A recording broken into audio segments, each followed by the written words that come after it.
مراد قرآن کی ہے کہ مسلمانوں اے ایمان والو اسلام میں ایسے داخل ہو جاؤ، ایسے داخل ہو جاؤ کہ بڑے سے بڑی طاقت و قوت بھی مل کر تمہیں اسلام سے باہر نہ نکال سکے، تمہیں اسلام سے باہر نہ نکال سکے۔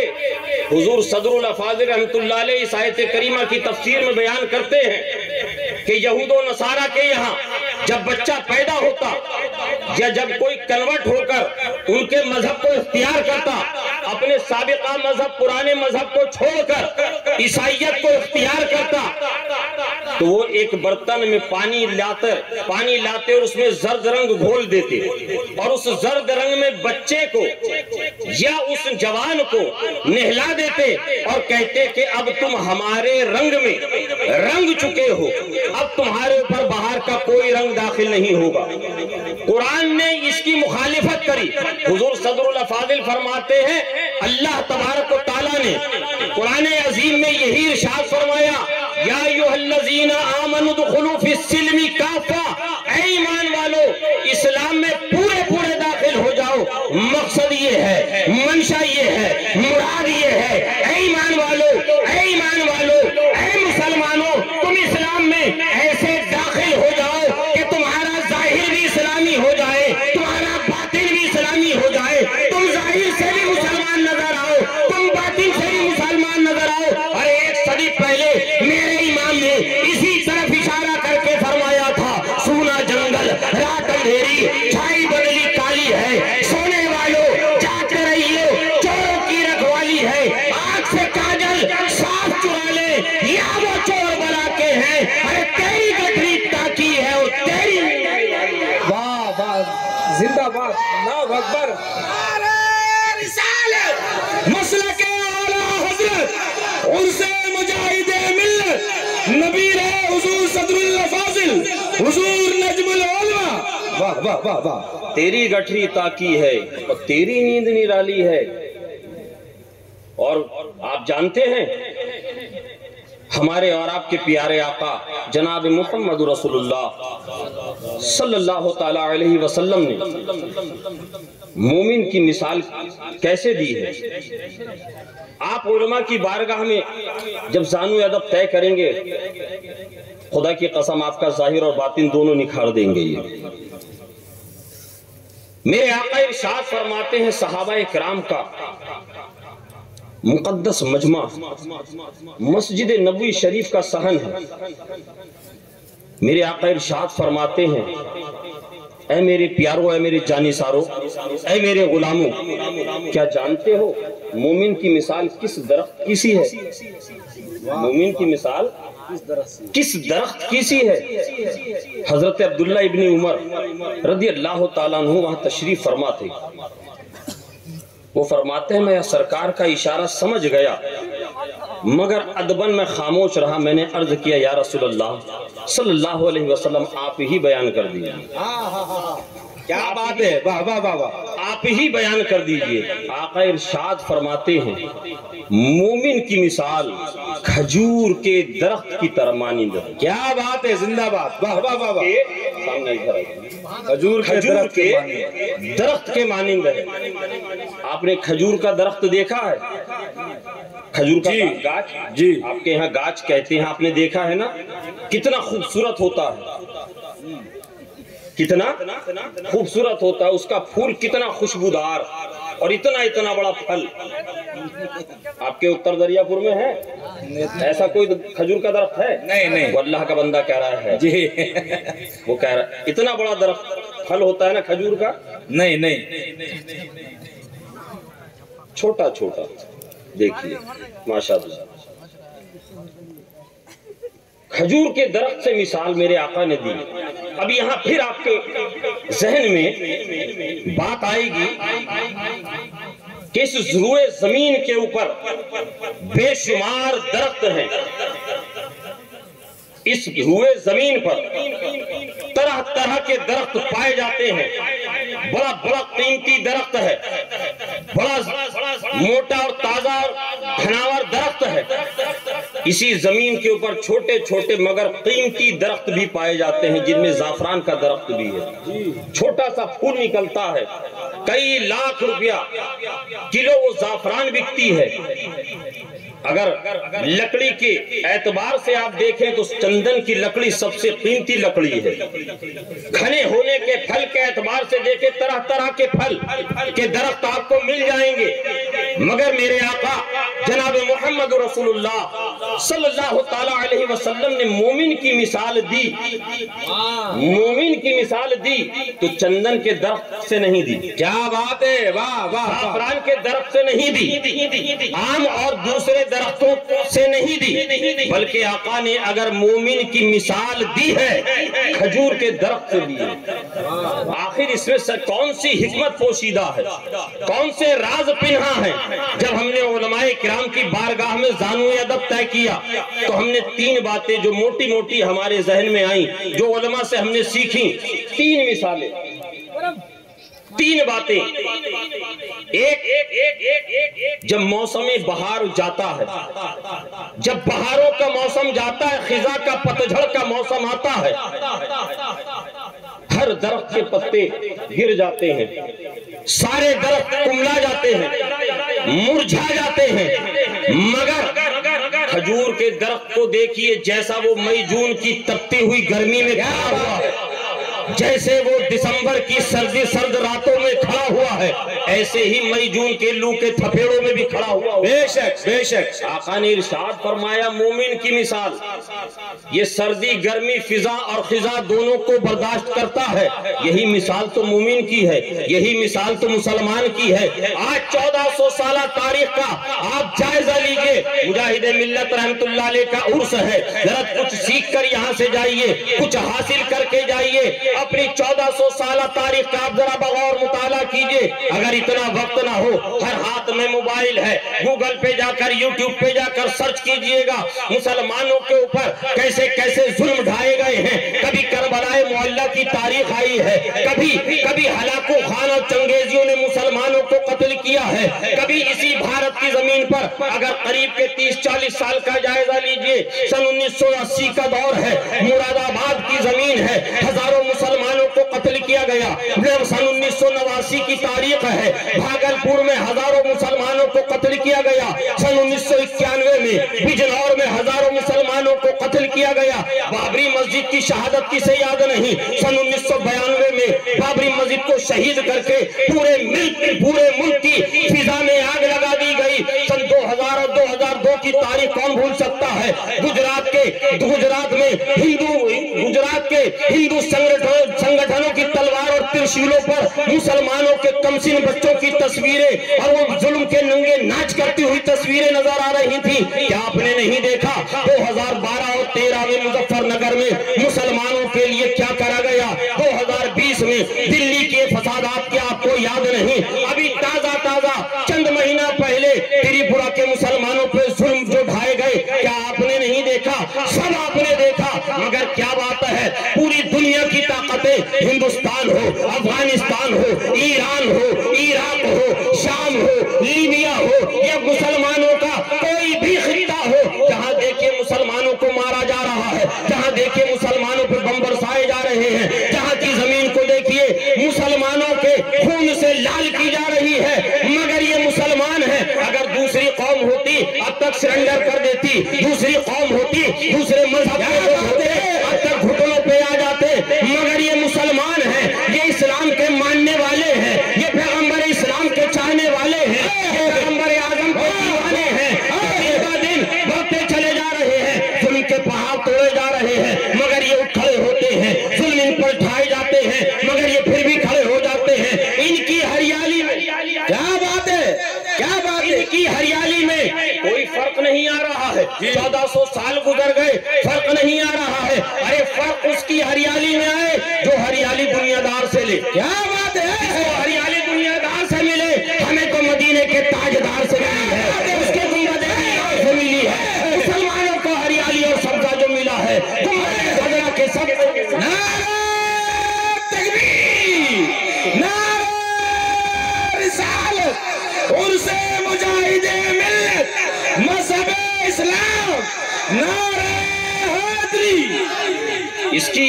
اس کی ہریالی ختم نہیں ہوتی ہے، ایک مثال یہ، دوسری یہ کہ جب آپ کے یہاں حجاج کرام زیارت حرمین شریفین سے واپس آتے ہیں تو آپ لوگ ان سے ملاقات کے لیے جاتے ہیں کہ نہیں؟ جاتے ہیں نا۔ جانے کا مقصد ان آنکھوں اور اس چہرے کو اور ان ہاتھوں کا بوسہ لینا بھی ہے جو در و دیوار مصطفیٰ کو مس کر کے آئی ہے، جو سرکار کی جالیوں کو دیکھ کر آنکھیں آئیں، ان آنکھوں کو دیکھنے کا بھی ایک شوق ہوتا ہے، مگر دل میں ایک اور کسک ہوتی ہے، دل میں ایک اور تمنا انگڑائی لیتی ہے اور ایک کلی کھلتی ہے، کیا کہ یہ مدینہ شریف سے آئے ہوں گے تو سرکار کے شہر پاک کی کھجوریں ضرور لائے ہوں گے۔ کیا بات ہے، واہ واہ واہ واہ، کھجوریں ضرور لائے ہوں گے۔ ہزاروں کلومیٹر دور مدینہ شریف، ہزاروں کلومیٹر دور مدینہ شریف، مگر اتر دریا پور میں کوئی حاجی صاحب آ جائیں تو مدینے کا فیض لے کر آ رہے ہیں، کہیے سبحان اللہ۔ سبحان اللہ۔ مدینے کا فیض لے کر آ رہے ہیں۔ اسی طرح مومن کی مثال ہے۔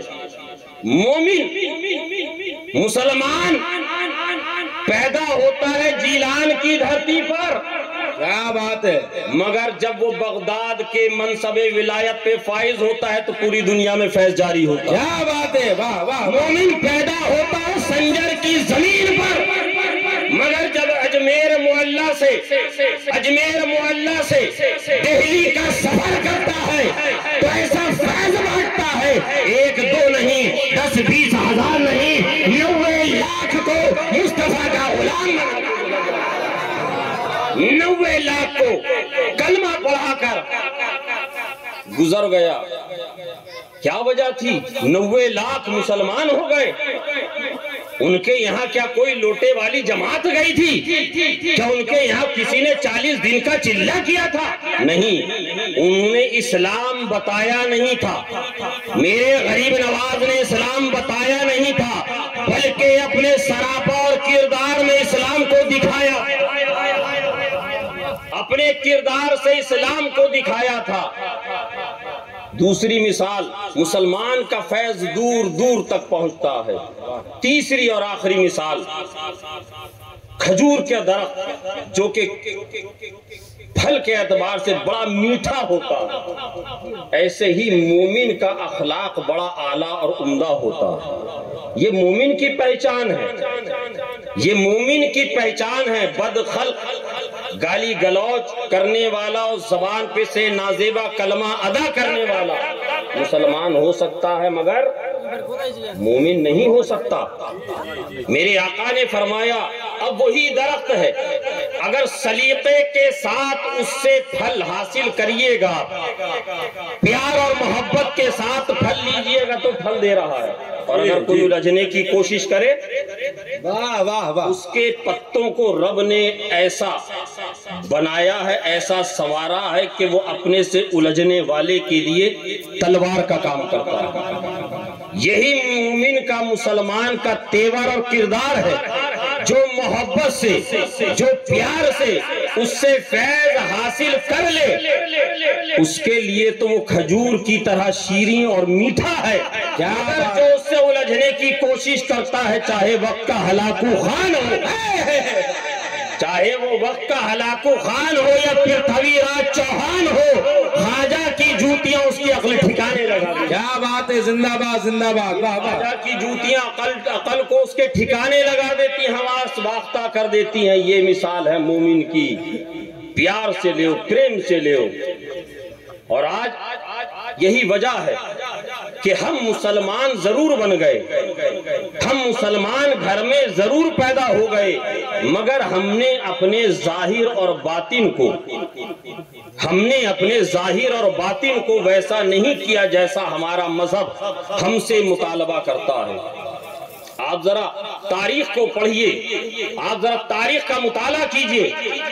مدینہ شریف کی زمین پر، مدینہ شریف کی سرزمین ہے، دور دراز سے ملک کا قاصد ایمبیسڈر آیا ہے، مدینے میں آ کر پوچھا کہ امیر المومنین حضرت سیدنا فاروق اعظم رضی اللہ تعالیٰ عنہ کا بنگلہ اور محل کہاں ہے؟ 22 لاکھ مربع میل پر جن کی حکومت ہو،